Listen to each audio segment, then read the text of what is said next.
All right, so a question is, what would I tell someone who believes their fatigue is just from being busy and it's not from anything else? I just keep going, but it's really coming from a dysregulated cortisol. People who have chronic fatigue are usually the ones who are doing too much. They're on the PTA Council, Parent-Teacher Association, they got kids in school, they're driving them from one sport to the next. They are running themselves into the ground because it's like a badge of honor to be busy. I would argue that most of us do too many things, especially when you get kids. A lot of things are expected of parents, right? Especially when they're younger and can't drive themselves. That gets a little better when they're older. But chronic fatigue is not something to just be like, it's just because I'm busy. I'm taking Johnny here and Susie there, and so of course that's gonna be part of it. But how are you feeling your body?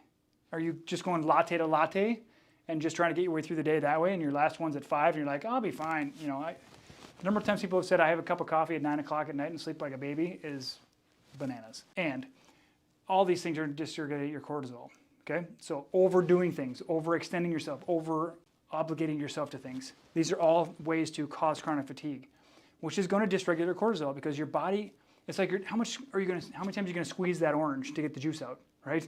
Eventually you can't get blood from a turnip. You can't get more juice from an orange you've squeezed so hard there's nothing left. So rather than thinking about I'm tired because I'm busy is a badge of honor, I would encourage you to consider it as sort of you're cursing yourself, because the more stress you have, the faster you age, the more your body breaks down, the less it can repair, all that kind of stuff. So if this makes sense to you, join us on January 20th for a gut-brain axis workshop, because we're going to go deep dive into how this is all connected as far as cortisol affecting your brain, your gut, and your energy. All right, check it out. Leave a comment below.